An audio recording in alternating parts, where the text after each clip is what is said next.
오늘 말씀의 제목은 죽었더라 살았더라 라는 제목으로 말씀의 은혜를 나누겠습니다.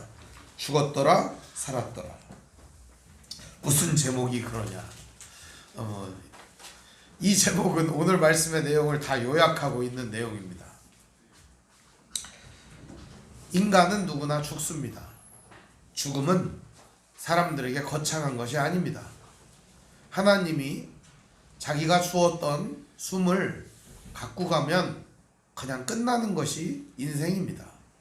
하나님이 자기가 우리에게 불어넣어 주셨던 그 숨을 이렇게 걷어가면 그때부터 흙덩어리에 불과한 것입니다. 인간의 삶은 그런 것입니다.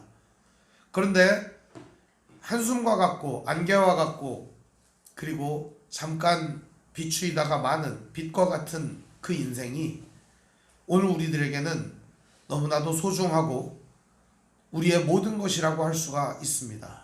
그래서 우리는 인생이 짧고 허무한 것을 알매도 불구하고 이 인생을 소중하게 여기고 이 안에서 모든 것들을 이루며 살아가고 있습니다. 우리의 끝을 알게 되면 우리는 어떻게 살게 될까요? 만일 여러분이 내일 죽는다 알게 되면 어떨까요, 여러분? 그러면 아마 굉장히 불안해가지고 못 살 거예요. 아니면 오늘 뭐를 해야 되나 고민하다가 하루를 다 써버릴지도 모르겠습니다.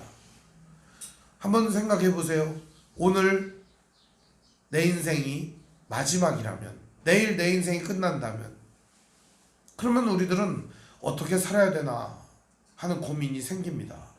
기간이 너무 짧아서 그럴 수도 있겠네요. 조금 더 늘려볼게요. 한 달 뒤에 내 인생이 끝나면 어떨까? 이걸 한번 생각해 보세요. 한 달 동안 뭐를 할지 계획을 철저히 세워가지고 그대로 살지 않겠습니까? 1년 뒤에 끝난다.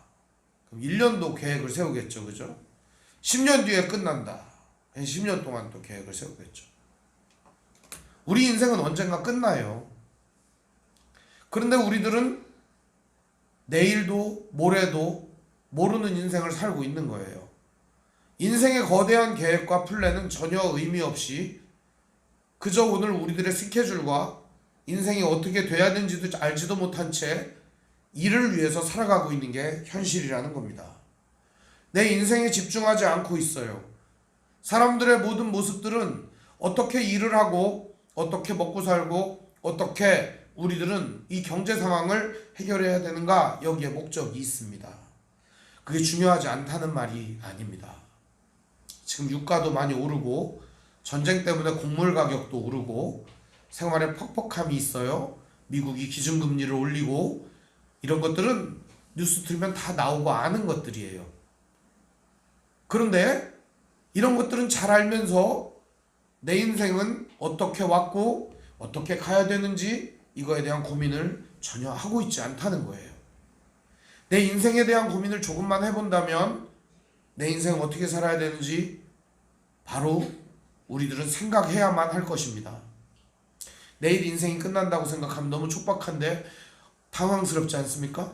우리의 인생이 언젠가 끝난다라고 생각할 때 우리들은 우리의 인생에 대한 고민을 하게 될 겁니다. 죽음 앞에 누구나 철학자가 된다는 말이 있습니다. 죽음을 고민하고 생각할 때 우리들은 우리의 인생을 어떻게 살아가야 되는지에 대한 바른 가치관과 믿음이 생기게 됩니다.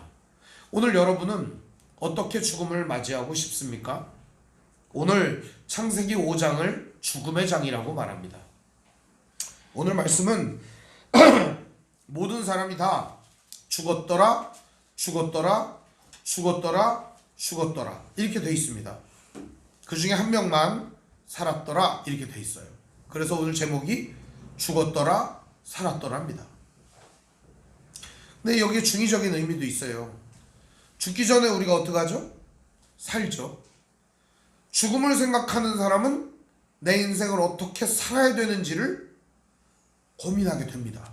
그래서 죽었더라 라고 하는 것을 보고서 남의 죽음인 것을 보면 저 인생이 어떻고 어떻게 되었겠구나 라는 생각을 하겠지만 내 인생이 곧 끝나고 내 인생도 언젠가 종말을 맞이하고 죽음이 있다는 사실을 깨닫는 사람은 오늘의 삶을 생각하게 될 거라는 거죠. 결국 죽음을 생각하는 사람이 오늘의 인생을 더 의미 있고 값지게 살 수 있다는 것입니다. 오늘 말씀은 우리에게 의미 있고 값진 인생을 살라라고 하는 교훈을 주는 것만은 아니에요. 오늘 말씀의 핵심적인 내용은 그런 의미가 아니에요. 오늘 말씀의 핵심적인 내용은 우리 인간의 출발점과 종착역에 대한 이야기를 해주고 있습니다. 인간의 출발점이 어딘가? 5장 1절은 이렇게 말합니다. 이것은 아담의 계보를 적은 책이니라. 하나님이 사람을 창조하실 때 하나님의 모양대로 지으시되 남자와 여자를 창조하셨고 그들이 창조되던 날에 하나님이 그들에게 복을 주시고 그들의 이름을 사람이라 일컬으셨더라. 하나님께서 시작하셨다는 겁니다. 생명의 하나님, 영원하신 하나님이 사람을 시작했다는 겁니다. 그럼 사람은 어떤 존재여야 되는 거예요? 영원한 존재여야 되는 거예요. 사람은 끝날 수 없는 존재인 거예요. 사람은 끝나면 안 되는 존재인 거예요. 영원한 존재예요. 하나님이 그렇게 만드셨거든요. 누구처럼? 자기의 모양과 형상대로 사람을 만들었기 때문에 사람은 끝나면 안 되는 존재라는 겁니다. 그런데 우리들은 죽어요. 왜 이렇게 인간은 끝나게 됐을까요? 생명의 하나님으로 시작한 족보가 왜 죽음의 족보로 마무리하게 되는가 하는 겁니다. 우리는 이미 창세기 1장, 2장을 3장을 통해 그 과정과 내막을 살펴보았습니다. 창세기 5장은요 우리에게 그것을 정리해주는 장입니다. 이제 족보는 이런 것이다.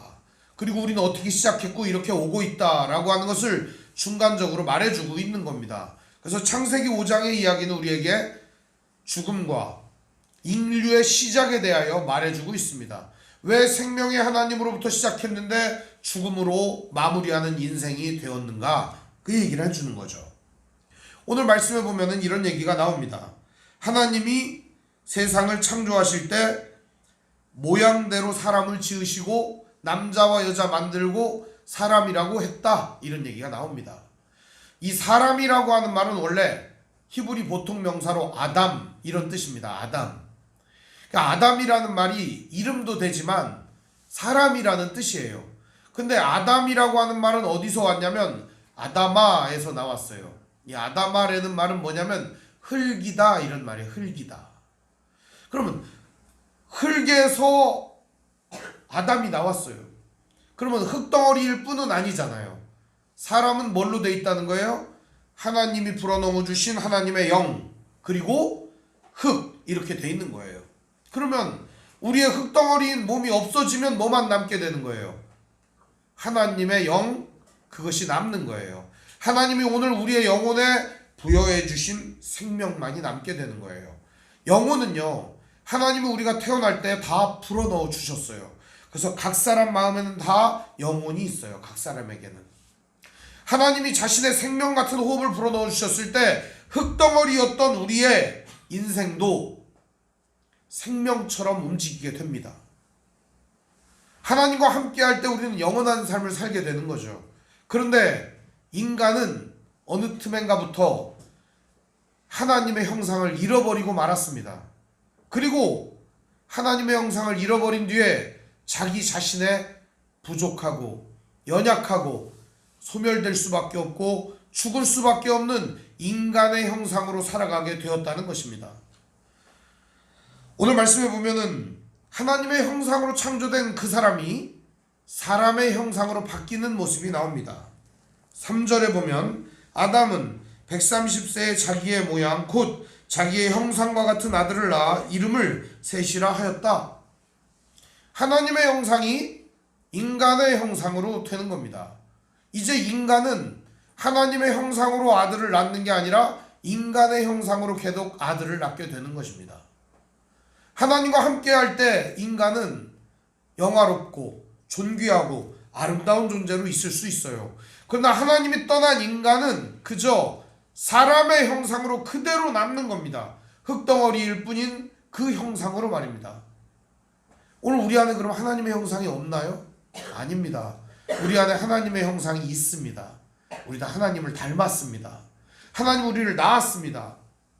단 하나님과 단절된 사람에게는 죽음만이 있다는 겁니다. 그래서 모든 인류에게는 죽음이 찾아오게 된 것입니다. 육체의 죽음, 이것은 인간에게 찾아오는 현실적인 내용이에요. 그런데요, 절대 죽지 않는 존재가 있어요, 우리 안에. 그게 뭘까요? 영혼입니다. 하나님은 이 영혼을 걷어가시면 우리의 인생이 끝나는 것이죠. 영혼과 육체가 분리되면 끝나는 거예요. 하나님의 영을 우리는 무엇이라 정의할 수 없어요. 우리의 영혼을 무엇이라 정의할 수가 없어요. 그런데 성경은 그것이 있다라고 우리에게 가르쳐주고 있습니다. 그래서 우리는 인간은 흙덩어리 존재가 아니라 영혼이 있고 하나님의 영이 있는 존재구나 라고 하는 사실을 알게 되는 것입니다. 더 중요한 지점은 하나님이 아담을 낳은 것처럼 아담은 또 그 아들을 낳습니다. 또 그 아들은 그의 아들을 낳고 그의 아들을 낳게 됩니다. 누가복음 3장 38절에 보면은 이런 얘기가 나옵니다. 셋의 이상은 아담이요 아담의 이상은 하나님이시니라. 거기에는 예수님의 족보가 나와요. 예수님부터 거슬러 올라가요. 예수님의 위는 요셉이요 그 위에는 등등등등 올라가다가 맨 꼭대기에 뭐라고 나옵니까? 셋, 그 다음 아담 위에는 누구? 하나님이시다. 이렇게 말하고 있어요. 그러면 이 세상에 존재하는 모든 사람은 누구예요? 하나님의 아들, 딸인 거예요. 하나님은 왜 죄를 짓고 하나님과 관계를 끊어낸 이 인간들을 이 땅에 왜 버리지 않고 없애버리지 않고 그대로 살려두시는가? 뭐라고 생각합니까, 여러분? 이유가? 그 이유는 사랑하는 아들, 딸이기 때문에 그런 겁니다. 어떤 부모도 자기 자식을 포기하는 부모는 없습니다. 하나님께서는 우리들을 사랑하는 아들, 딸로 이 땅에 낳으셨던 것입니다. 그렇기 때문에 하나님은 사람을 절대 포기할 수가 없는 거예요. 사람이 하나님을 떠나도, 사람이 하나님을 떠나 죄를 지어도 하나님은 그 사람을 포기할 수가 없는 것입니다. 오늘 말씀은 우리에게 인간의 죄된 모습을 보여주고 있어요. 죽었더라, 죽었더라, 죽었더라. 결말이죠. 그러면 죽음뿐인 인간이 어떻게 살 수 있는가? 그 얘기도 오늘 말씀은 우리에게 가르쳐주고 있습니다. 그 얘기에 앞서 먼저 죽음뿐인 인간의 모습은 어떠한 것인가? 그냥 비참한 겁니다. 그냥 비참한 거예요. 여러분, 이 땅에서 많은 업적을 쌓고 많은 인생을 살아가면서 좋은 일을 많이 하고 위대한 일을 많이 하고 뭐를 남기면은 인생이 행복하다 이렇게 말하겠습니까? 내일 만약에 여러분의 죽음을 앞두었다고 한번 생각해 보세요. 오늘 뭐를 하면 행복하겠어요? 곧 내 인생이 끝나는데 뭐를 하면 행복하냔 말이에요. 잠시 뒤에 우리의 죽음이 온다? 손 놔버리면 좋죠. 아우, 이제 끝났네, 편하네. 그게 아니에요. 여러분, 이 시간이 좀 늘어났을 뿐이에요. 우리의 인생, 내일 죽을지 언제 죽을지 몰라요. 자꾸 죽는 얘기해서 미안한데요, 이거를 생각을 안 하면 오늘의 삶이 매우 허망해집니다. 죽음을 생각하는 인생만이 오늘의 삶을 의미 있고 아름답게 채워갈 수 있기 때문입니다.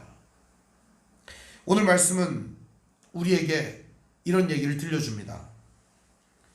아담은 3절에 보면 130세에 자기의 모양 자기의 형상과 같은 아들을 낳아 이름을 셋이라 하였고, 아담은 셋을 낳은 후 800년을 지내며 자녀들을 낳았으며 그는 930세를 살고 죽었더라.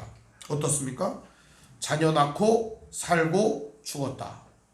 성경이 인간에게 있어서 주목하는 부분은 어떤 부분입니까? 여기 누구랑 결혼했다 안 나오죠, 그죠? 이 사람이 무슨 사업했다 안 나오죠? 이 사람이 어디에서 살았는지 그런 얘기 여기 안 나오죠? 무슨 얘기 나옵니까? 그는 누구를 낳았고 몇 년 살고 그리고 그때까지 자식 낳고 죽었다. 결국 자식 낳고 죽은 얘기가 여기 기록되어 있는 겁니다. 족보니까 그렇겠죠. 그런데 여기에는 우리에게 중요한 의미를 던져줍니다. 결국 우리가 남길 수 있는 사람은 누굴까요? 자식 아니겠습니까? 가정의 달을 맞이해서 우리가 생각해 봐야 될 부분은 자식에 대한 부분입니다. 부끄러운 얘기를 하나 하려고 합니다. 저는 목회자지만 자녀들에게 별로 관심이 없습니다. 관심이 없다는 거는 그냥 자유롭게 인생을 살라는 겁니다. 지 마음대로 살려는 거예요. 어차피 내가 구속을 해봐야 그 구속받고 살면 힘들잖아요. 그죠? 그러니까 알아서 자유롭게 살라는 거예요. 그냥 내비를 놔뒀어요. 그랬더니 아니 글쎄 어느 날 보니까 큐티 책도 이렇게 맨날 주는데 큐티도 안 하고 성경도 안 읽는 거예요. 화가 났어요. 아니 어떻게 목사 자식이 성경도 안 읽고 큐티도 안 하고 그럴 수가 있는가? 나는 어릴 때 집사 자녀였는데도 그렇게 열심히 말씀을 보고 그랬는데 아니 어떻게 목사 자식이 이럴 수가 있는가? 근데 가만히 생각을 해보니까 아이들 문제가 아니더라고요. 내가 멍청하고 바보 같아서 그런 일을 한 거예요. 그래서 자녀들을 모아놓고 얘기했어요. 세상에 제일 중요한 게 있는데 그 중요한 일을 너희들에게 오늘 알려주고 다른 거 다 안 해도 좋은데 이건 무조건 했으면 좋겠다. 그래서 하루에 성경책을 3장씩 읽고 그리고 큐티를 하라고 얘기를 했어요. 학교 공부 안 해도 좋고 그리고 다른 거 안 해도 좋으니까 집에 오면 그거부터 하게끔 가르쳤어요. 그냥 홧김에 내뱉은 게 아니라 오랫동안 고민하고 있었던 거예요. 근데 그러고 났는데도 속은 좋지 않더라고요. 어떻게 하면 자녀들에게 그것을 잘 가르칠 수 있을까? 그리고 이 가정의 달을 맞이했는데 5월 달에 우리는 우리의 가정을 어떻게 돌보면 좋을까? 이거에 대한 고민이 목회자로서 생기더라고요. 가정을 어떻게 하면 아름답게 만들 수 있을까? 이 고민은 거기서 시작된 건 아니에요. 세상이 왜 이렇게 되었을까? 아, 사회가 문제구나. 근데 사회 속에 뭐가 있느냐? 사람이 문제구나. 근데 그 사람은 가정에 있죠. 가정이 문제구나. 그 생각을 하게 된 겁니다. 그래서 가정을 어떻게 하면 아름답게 할 수 있을까? 답은 있죠. 하나님 말씀대로 하고 기도하고 신앙생활을 잘하면 되겠죠. 그런 고민이 아니었던 거예요. 어떻게 하면 진짜 아름답고 하나님 보시기에 멋지고 자유롭고 평화롭고 행복한 가정이 될 수 있을까를 고민하게 됐는데 내가 할 수 있는 게 아니더라고요. 제 영역이 아니라는 거를 일단 알게 됐어요. 그래서 하나님께 내어 맡기는 일이 답이라는 생각을 하게 된 겁니다. 오늘 우리들도 내가 꾸린 가정이 있을 겁니다. 내가 속한 가정이 있을 겁니다. 혹은 나에게 주어진 가정이 있을 겁니다. 근데 이 가정 속에서 우리는 우리의 가정을 어떻게 돌보면 좋을까 하는 생각을 해보게 됩니다. 창세기 5장은 우리에게 아이를 낳고 가정을 이루는 얘기를 해주는 것 같아 라는 느낌이 듭니다. 오늘 이 말씀 전체가 죽고 사는 이야기입니다. 죽고 사는 이야기 중에 우리가 가장 많이 거하는 자리가 어디냐? 가정이에요. 그래서 가정 얘기를 해주는 것 같아요. 오늘 여기에 등장하지 않는 많은 사람들이 있어요. 몇 년을 지내며 자녀를 낳은 사람들, 그리고 여기에 등장인물이 있죠. 셋, 에노스 이런 사람들 있지 않습니까? 이런 여기에 등장하지 않는 사람들, 그 전에 태어났거나 그 다음에 태어났거나 그 이후에 태어난 무수히 많은 사람들의 이름은 언급되어 있지 않아요. 대표자들만 이야기를 하고 있는 거죠. 이 대표자들의 이야기에 우리들은 이 사람만 중요한 사람이구나, 그게 아니라 우리 모든 사람이 다 중요한 사람이겠죠. 여기에 이렇게 언급한 이유는 뭘까요? 족보를 쓰면서 이 사람 그 족보를 기록할 때 하나님과 얼마나 관계성이 있는가를 보고 5장은 기록한 겁니다. 우리는 가인의 족보를 봤어요. 가인의 모습을 봤어요. 얼마나 초라하고 부끄럽고 무지막지하고 잔인하고 잔혹한 가정입니까? 사람을 죽이고 부인에게 자랑하는 가정. 벌이 내려도 좋다. 하나님 없어도 좋다. 하나님 당신이 벌을 내리려면 내려봐라. 하나님과 대적하는 가정의 모습을 보았어요. 오늘 우리가 보는 가정은 바로 이 아담의 계보를 그대로 이어가는 가정이에요. 근데 이 가정은 하나님과 아름다운 관계를 맺어갔던 가정의 모습을 이야기해주고 있습니다. 이 끝에는 물론 노아 얘기가 나옵니다. 다음 시간에 살펴보려고 아껴두었습니다. 오늘 얘기를 보면은 이 가정 속에서 하나님과 아름다운 관계를 이어갔던 사람들의 모습이 나옵니다. 그들도 죽었어요. 죽었더라. 죽었더라. 죽었더라. 죽었더라. 아담, 셋, 에노스. 그 다음 등장한 사람 누구죠? 에노스 다음에 게난. 게난 다음에는 마할랄렐. 마할랄렐 다음에는요 야렛. 야렛 다음에는요 에녹. 그래서 오늘은 살았더라의 주인공인 에녹 얘기를 조금 해보려고 합니다. 에녹 얘기가 나오는데요, 에녹을 낳은 후 800년을 지내며 자녀들을 야렛은 낳고 죽습니다. 그런데 야렛 다음에 태어난 에녹은 굉장히 독특한 인물입니다. 수식어도 많아요. 우리 한번 읽어볼까요? 21절부터 24절입니다. 같이 읽어보겠습니다. 시작. 에녹은 65세에 무드셀라를 낳았고 무드셀라를 낳은 후에 300년을 하나님과 동행하며 자녀들을 낳았으며 그는 365세를 살고 죽었더라. 에녹이 하나님과 동행하더니 하나님이 그를 데려가심으로 세상에 있지 아니하였더라. 아멘. 에녹은 원래 전수자, 전하여지다, 전파하다 이런 뜻을 갖고 있습니다. 가인에게도 아들이 태어났어요. 이름이 뭐였었죠? 에녹이었습니다. 아마도 그 가정의 가풍과 그 가정의 가문에 흐르는 정신 혹은 그 가정의 중요한 가치관을 전수해 주는 사람의 이름을 에녹이라고 했던 것 같아요. 그래서 가인은 낳자마자 전수했어요. 무엇을? 살인하는 거, 사람들 죽이는 거, 그리고 그들 계급을 만드는 거. 그래서 거기에 생겨난 게 뭐죠? 라멕 같은 자가 태어나는 겁니다. 돈과 권력과 그리고 쾌락이 그들을 지배하며 대도시를 만들고 거대하고 위대한 성을 쌓는 일에 자기의 전생애를 걸었던 그 에녹의 가치관이 드러나 있습니다.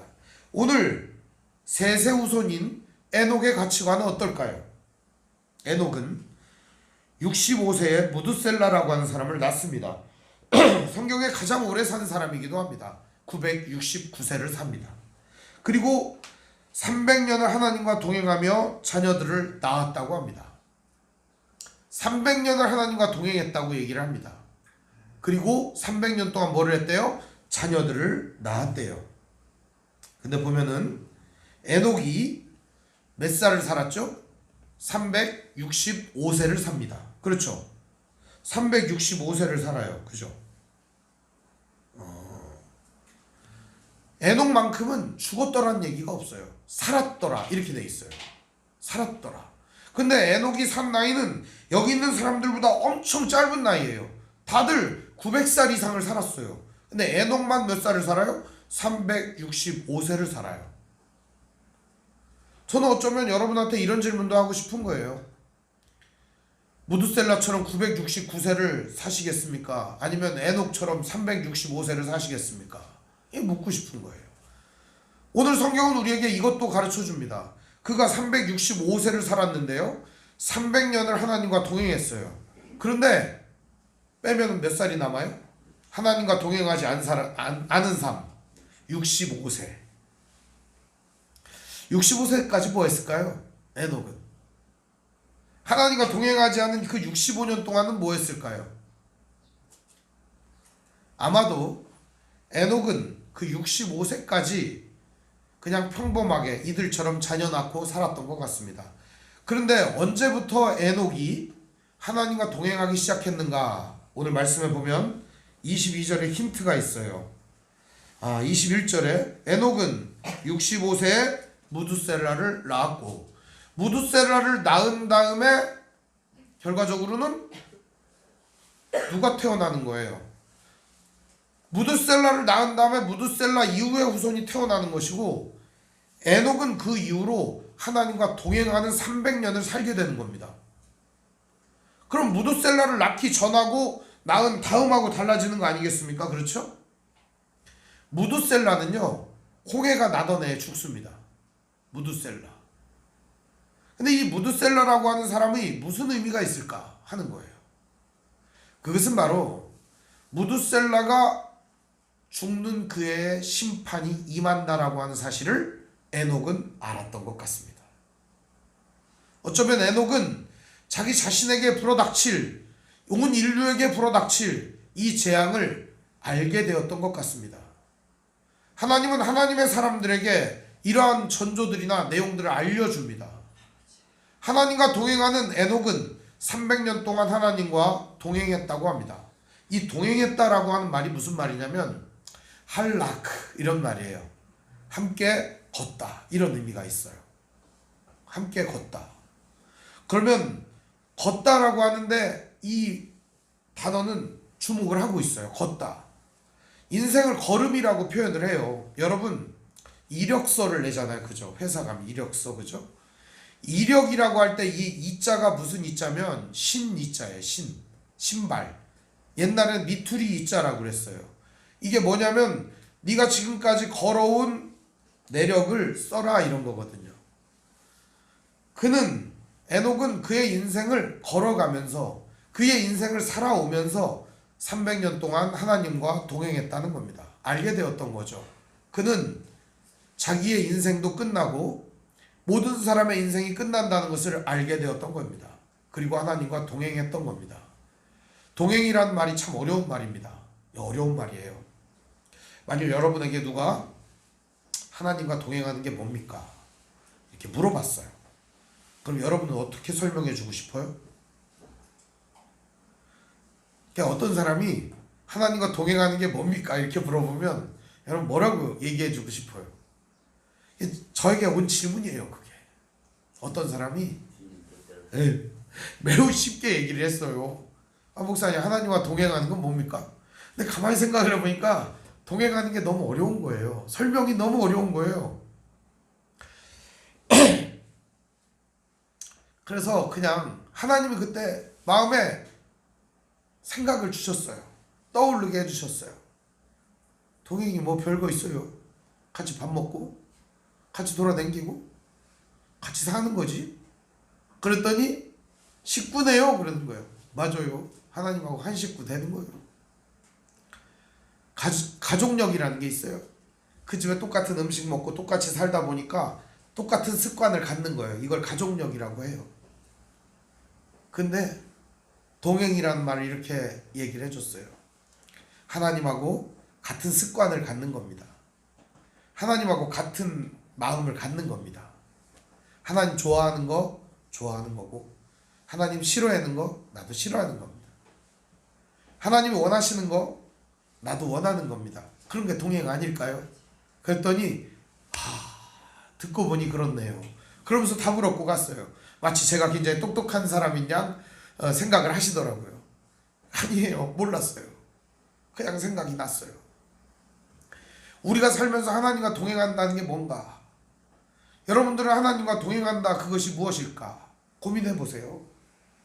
하나님 좋아하는 거 나도 좋아하는 거고 하나님 싫어하는 거 나도 싫어하는 거고 하나님 원하시는 거 나도 원하시는 거 이런 게 동행 아니겠습니까?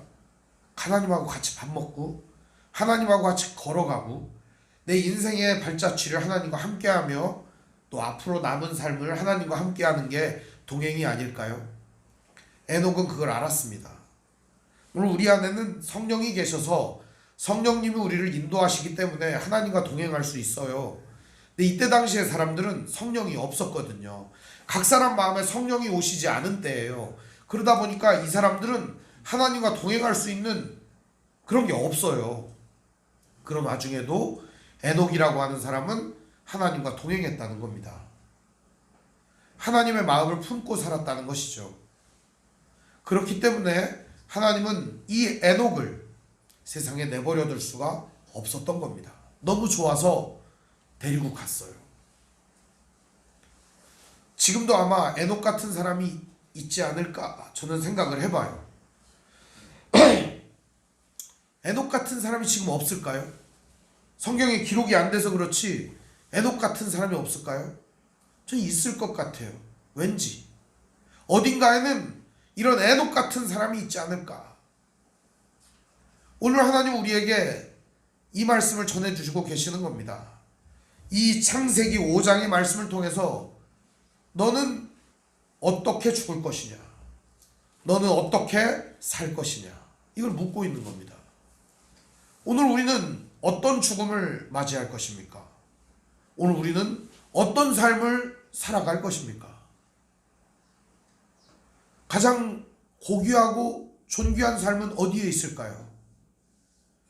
우리 하나님 닮았잖아요. 하나님의 형상으로 지어졌잖아요. 하나님의 모양으로 태어났잖아요. 그리고 우리 안에 성령 하나님이 계시잖아요. 오늘 우리들의 모습은 어떤 모습이어야 할까요? 하나님과 동행했던 에녹과 같은 모습으로 살았더라의 인생이 됐으면 좋겠습니다. 영원히 하나님과 살았더라. 그게 오늘 우리의 인생이 되었으면 좋겠습니다. 이 땅에 사는 많은 사람들은 죽음조차 생각하지 못합니다. 자기의 내일조차 생각하지 못합니다. 믿음을 가진 성도들은 내일뿐만 아니라 우리 인생의 전 영역을 하나님과 동행하며 믿음의 현장으로 나의 삶을 만들어가는 믿음의 형제자매들 되시기를 바랍니다. 아름다운 인생은 그냥 생기는 게 아닙니다. 하나님과 동행할 때 아름다운 인생이 됩니다. 제가 새벽기도 때도 잠깐 말씀을 드렸는데요. 교회를 개척을 할 때 어려운 일이 많았습니다. 집에서 그냥 시작을 했으니까요. 기도를 할 때도 없고 찬송을 크게도 부를 수 없고 그랬어요. 뭐 시골집이라 뭐 가능하긴 했지만, 그래서 선택을 한 데가 아버지 무덤이었어요. 무덤에 가서 기도를 했어요. 왜 그런 생각을 했나 모르겠는데 3년 상하는 것도 아니고 꼬박 3년을 기도를 했어요. 근데 첫 해 이렇게 길을 이렇게 지나가다가 거기가 콘크리트가 새로 포장이 돼가지고 아무것도 없어요. 그런데 첫 해 거기에 민들레가 요만한 게 펴 있더라고요. 저 원래 별로 꽃이 관심이 없으니까 꽃이 있구나. 다음 해가 됐는데요. 다음 해 거기에 그 민들레가 그 자리에 또 피는 거예요. 신기하더라고요. 꽃이 저기 또 폈네. 둔한 거예요, 제가. 다음 해가 됐습니다. 민들레가 또 거기에 핀 거예요. 그걸 보는데 만감이 교차하는 겁니다. 저 민들레가 말입니다. 보는 사람이 아무도 없어요. 그런데 거기서 꽃을 피고 있는 거예요. 예쁘게. 그리고 그 콘크리트 사이에서 아주 독보적으로 꽃을 피고 있는 거예요. 근데 그게 너무 예뻐 보이는 거예요. 그러니까 제가 그때 무슨 생각을 했냐면, 참 부끄러운 얘기예요, 이게.